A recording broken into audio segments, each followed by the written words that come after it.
Thank you very much, Rodney. I was asked to give you some background on the honeybee, and I'd like to do this. And the honeybee is the only insect we have in New Zealand that can collect honey. There isn't any other source of honey that gets collected, so that's why it's very important to us. Single wild colony, these bees here, the hives set out on Eastwoodhill, actually by Barry, they're Barry Foster's hives. We're going to look inside these hives and have a look and see what's going on, and give you some understanding of how a bee goes through its normal life. Any one of those hives will require about 20 kilograms of pollen throughout the year to keep it healthy, 120 kilograms of nectar, which gets variously used as energy food, most of it.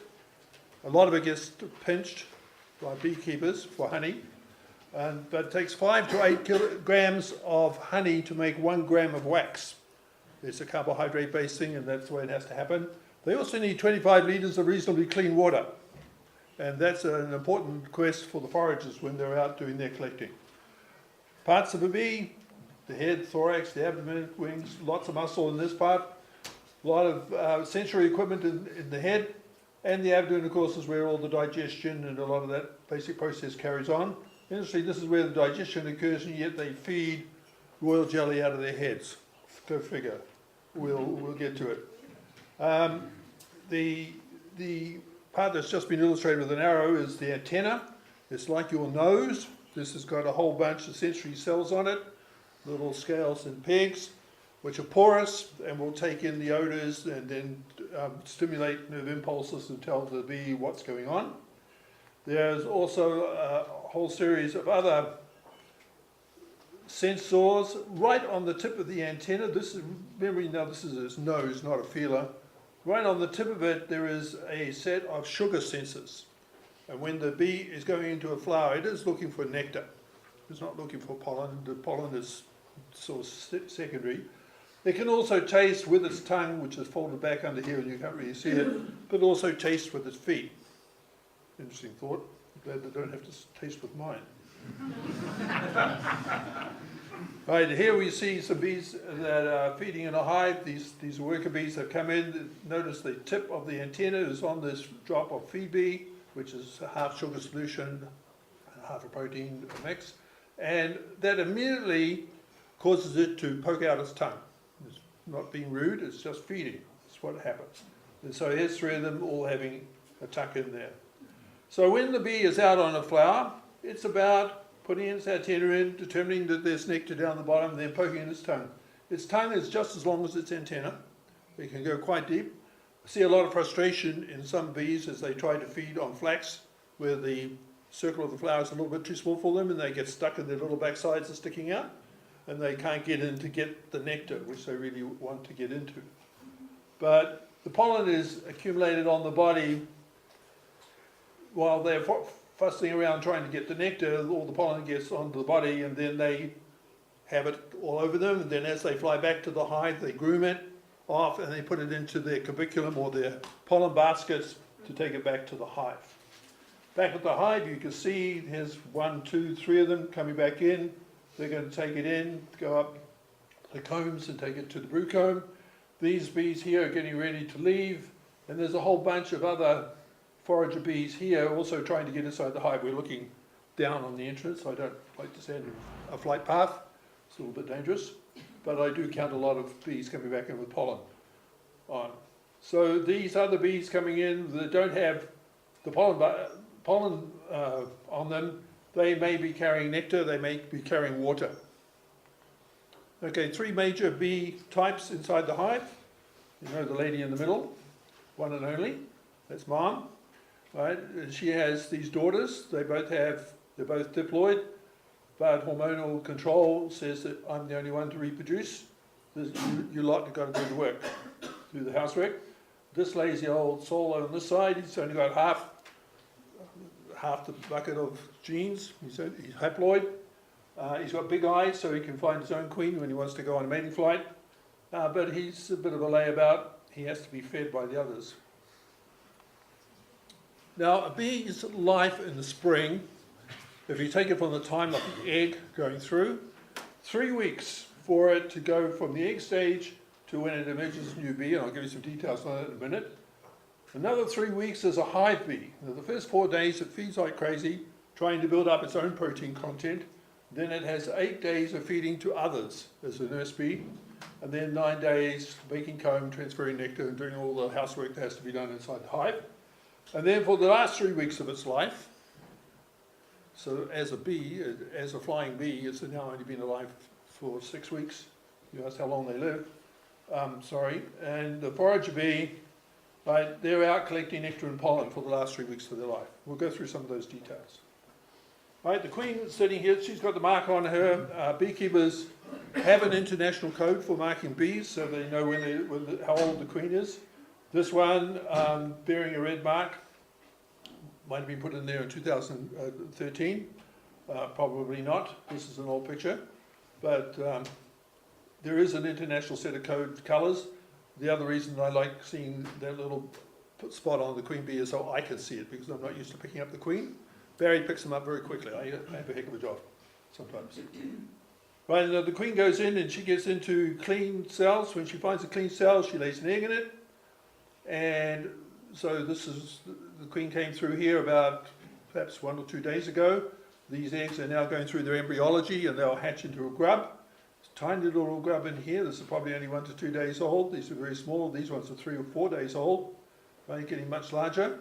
When beekeepers are making new queens, they graft these very, very young ones, and they put them into a larger cell, which they then put back into the hive and rely on the nurse bees giving it lots of royal jelly. So it'll develop into a queen. But these ones will be in a standard size cell. They're going to get just enough food for them to be a good, hard-working bee. Right, so here's the 3 weeks that it takes from the egg. From the egg stage, the queen lays the egg, 3 days to incubate. Then it starts to grow. It is fed royal jelly in the first 3 or 4 days. Then it starts to get a mixture of honey and pollen. And it actually starts to develop a gut structure. But while it eats and will take the food in, it can't get rid of the waste products. So it stores them up until such time as it's finished its accumulation of biomass. And when the bees start to cap it, it will defecate everything that's in its gut so that it doesn't carry it through to the next development stage. And so that's why brood comb tends to be orange, because it's got a lot of that material in it. The rest of the body then, there's the marginal discs that start to grow and they develop into the wings, the compound eye and all the other structures, and the legs that were not present in here. This is sort of a biomass here that gets restructured, but the gut is actually already created there. When it emerges as a new hive bee, right, it's taken 3 weeks to get there. As it emerges, here's a set of actually drone comb that I cut the tops off. So you can see here's a mature grub that hasn't yet been transformed, but these other pupae have formed here, and when they're fully mature, they'll emerge like this one is. And as soon as they emerge, they immediately take on all the odors that are in the hive. So they sense the flower scents or the pollen sources, the colony esters, the pheromones, the queen's pheromone. All of these things suddenly are part of their imprint of what their hive is. This is home. So that's how they'll recognize that this is their place. I won't talk about pesticides and other things to get into wax as well. That's another story. Okay, so a worker bee's life. Now she's taken her 3 weeks to get to this stage. So for the first couple of days, she is labelled here as cleaning the hive. Well, she's doing a lot more than cleaning. She is feeding. After about 24 hours, 36 hours, she'll start to feed on pollen. And she'll eat a lot of it. And she can increase her own protein content by about 25% doing that. And so she feeds and she does all this, and she'll continue doing that. And what's labelled cleaning here is really feeding for her. And from about the 4th day onwards, she'll start to feed others. Then she'll start to pick up nectar as well, and that nectar is very important for making wax, because she starts then to make wax as well. So here they're feeding, here's the transfer of nectar, and here's the wax scales that form on the underside of the bee. Now, if this was used directly, if that was used directly to cover wax, it would be nice white wax over the comb, right? As opposed to the orangey stuff that got over the brood comb, when you know why it was orange. Right. Now, just quick, without going into too much detail here, the abdomen is very important. This is the midgut. This is where all the digestion is occurring. The pollen is taken in and eaten. It passes straight through the thorax. This is all muscle in here. The crop's not active at the moment. It goes straight through into the midgut and gets digested. Okay, so this is where all the protein is. Now, all this protein is being digested. All the amino acids are here. So how do they get back up into the head to the hypopharyngeal gland, which makes the royal jelly? Of course, it's got to be taken from here to there. And it's taken there in the bloodstream. The insects have a dorsal beating tube, which we call their heart, that takes this high value hemolymph or blood from here and takes it up to the head. And here then it can be taken into the hypopharyngeal gland and the mandibular gland, and that'll make the brood food and the royal jelly, which gets fed to the young. It also gets fed to the queen. The important thing about the retinue around the queen is not only are they there saying, "Hi Mom, it's nice to see you," but here's some food. And she never goes out of the hive. Once she's made it, she's in the hive, she's fed in the hive for, 2-3 years? It's quite a long time, but she's fed the whole time by the nurse bees. So that's a very important part of their life. One of the curiosities of life is that you sometimes, on a nice clear day, will put out the washing and you find it's all covered with yellow rain, little yellow spots or little yellow spots all over your vehicles. Because the poor old nurse bee has been saying, you know, I've had a lot to eat, I really need to go, I really need to go. And so she holds on to it because they are not allowed to defecate inside the hive. They don't do it. If they start defecating in the hive, then there's something wrong. And nosema and other diseases cause that. Okay, so the yellow rain comes from nurse bees who are going out to have their defecation run. And then they come back into the hive. Then later it becomes the forager bee. This time, protein is not such an important thing. Now it's carrying water and nectar in the crop. And that becomes a very important transportation thing. So that's being carried internally while the pollen is being carried externally. Now if you pull a frame out of a hive, there's probably 1,000 bees or more sitting on this frame. Beekeepers, when they're handling a beehive, usually have big gloves on for very good reasons. They don't want to be stung. But if you could put your hand over that, you'd feel it's very warm. Right? They keep their brood at 35 degrees centigrade. Does that sound like a familiar figure to you? Because if you're not sitting there at 35 degrees centigrade, then there's something wrong with you right now. Right? Same temperature, operating temperature as you are. Very interesting situation there. In this thermovision picture of a bee frame, the blue ones are cooler, so you see these guys have got cold wings. Yellow gets a bit warmer, and then this white one is a heater bee that has disconnected its wings and is sitting there and doing what you do when you get cold. What do you do when you get cold? You shiver. And that's exactly what that heater bee is doing. It's shivering and getting that brood warmth into the hive. Very important to keep the hive at that 36 degrees. Well, the forager comes into the hive. First thing he does, walks up onto the comb. He does a waggle dance. She does a waggle dance, sorry. Got the genders wrong there. And the angle of that waggle, where she does the waggle, says that's the direction you go when you go outside relative to the sun, where vertical is the sun.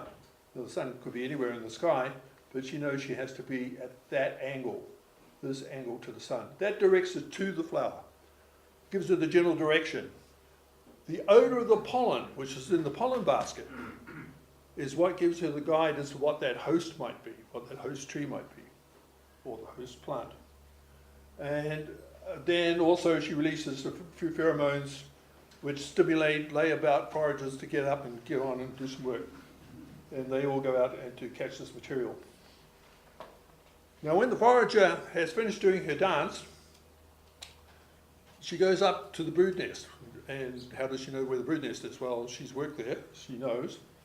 She manages to find it all right, and she will deposit the pollen on the outside of the brood nest. Now just come down and have a look at this one. You'll see here's a nurse bee, and they're busy cleaning these cells out that are next to the brood. So the queen, when she comes around, she can lay her eggs in this area. So this is the maturing brood. These are ones that are ready to be capped. These ones are about halfway through the process, and here are the very young. So she's busy, these nurse bees are busy cleaning this material out, and then when the queen comes, she'll be able to lay her eggs into these cells. Now, I've looked at this picture many times, and it only occurred to me last night when I was going through this again, that there's actually very little food there. And this brings up a very, very important question as far as bees are concerned. If there's a pollen shortage, and they use all this pollen up, and they can't find any bee bread anywhere close by, then they start to use the reserves in their own body to feed the young. And if that runs out, then they cannibalize the young, starting with the youngest. So they cannibalize the eggs, then the younger larvae, and they try to finish off these ones that are fully mature. They try to cap them off and get them finished. But they will cannibalize this. So if there is a pollen shortage in September, when the bees are trying to get away, this can really set back the development of the hive if the nurse bees have to start taking some of this food back, as it were. We had a problem with that last year. The last couple of weeks in September, we're a little bit that way. Under normal circumstances, you'll get a forager will come in with a crop full, and when she comes into the hive, she needs to give it to others. So she'll regurgitate a drop, and you can see that these hive bees here are just only too willing to extend their proboscis out here and suck that up for her, and then they'll take that to the hive, to where it's needed in the hive, or store it up into storage in the honey. Now, you can play spreadsheets anytime you like. I just try and lead you through this. I want you to understand that if we take those, this is week by week by week here, and just for the sake of this, there's the 3 weeks that you spend developing to a new bee, 3 weeks that we spend as a hive bee, 2 of them as a nurse bee, and then 3 weeks that we spend as a forager bee. Look at how this group, if the queen's laying 10,000 eggs a week, that 10,000 develops into 10,000 larvae, develops into 10,000 pupae, into 10,000 nurse ones, 10,000 nurse twos, but it's taking a week by week by week to do this. It takes 8 or 9 weeks to go through this whole process. We call that a cohort. So if anything happens to the eggs at this stage or to the young larvae at this stage, that's going to destroy that cohort, and it cannot be replaced. Cannot. The eggs had to be laid back here in order for that to happen. So if something happens in late September here, like if we get a pollen shortage, right, then that's going to really affect things way back over here. Now, what I've tried to show here is how the numbers build up. If we add these up, you can see that the brood starts with a few eggs, and then it builds up, and then gets to a maximum level, and then this time the hive bees are building up, and they get to the maximum level. And by this time, which is about the beginning or halfway through October, a healthy developing hive will be ready for going into pollination duty. And then a little while later after that, it's at full bore, ready to go for honey collection, especially for that Manuka honey. So if anything happens anywhere along the line, that's going to prevent this development. So this is one of the reasons why early season reliable pollen supplies, especially coming through here September through October, is very, very important, and you're going to hear more about that from Linda. Right, so this is what we aim for. We aim for the honey. I don't have any shares in Airborne, it's just that he gave me all the nice pictures. Right. I tried to emphasize that a lot of the nectar that is collected, Tari honey is a favorite from this area. It's a flower. The flower is a very big flower, and here's a bee, tiny bee. He rips in there, she rips in there, takes out the nectar and goes back to the hive. Hasn't done anything about pollination. So how did this tree get pollinated? Somebody mentioned it earlier on. It was birds, geckos, bats, whatever our native fauna is that would do that. So bees are opportunists in this particular case. Now here's something that Barry and I did last fall. We were curious as to see whether putting a protein supplement in the fall into a hive would help. So we had control hive, which Barry managed just like he normally does it. And then another one, we gave them over a period of a month, we gave them 600 grams of feed bee on an average each. Now the numbers of bees still continued to drop, but then we had, in August, when we went back to have a look there, we had about 16,000 bees. But when we had a look at the brood that was being formed from these bees, the control bees were producing about 70 square centimeters on a frame. The feed bee was producing 82 centimeters of brood on a frame, 23% more brood. So these bees working on this group were in a better shape. They were what we like to say is fatter bees. They were in better, they had accumulated more vitellogenin and all the good food materials. They had accumulated that from, although the numbers didn't stay up, the bees that were there were of higher internal strength and were able to create more brood. So better nourished, they got off to a better start in the spring. And here's the need for having a good full supply of pollen as well. And this is after they come in after the honey. The hive is pretty full and chock-a-block, and they have to get some room and space in order to be able to store that pollen. But it's a very important phase of getting those hives ready for overwintering, so that when they come out the following season, they can get off to a good start. Okay, just to wind up then, the feed bee patty is 36% protein as we get it out of the bag, but by the time we dilute it 50-50 with sugar syrup, which is 65% sugar, 35% moisture, we end up diluting it to an 18% protein source. But that protein source is very good for helping the bees to build up a material called vitellogenin, which is very good for getting into the fat body and giving it a really healthy framework ready to face the winter. And we've already emphasized many times, you know, the important thing of bees and bumblebees for pollinating our clover and our food. Just to finish off with a blank slide. I wonder what it's like for a bee to be living in the dark all the time. Right? You ever thought about that? There are lots of things going on inside that hive, but it's all dark. So clicks, vibrations, piping queens. There's a hum to a hive. What's causing that? The waggle dance. How do you see a waggle dance in the dark? But they sense it, right? It's the direction of the food source. You know, it's in the dark. How do you know which way it is? What's the role of all the odors, the scents, the tastes? How does the hive bee translate what's going on in the lighted world when it comes out of there? And then, of course, the returning forager, how does it find its way to the brood nest? Well, I answered this one earlier. Of course, it's been there. It knows approximately where it is. Okay, thank you.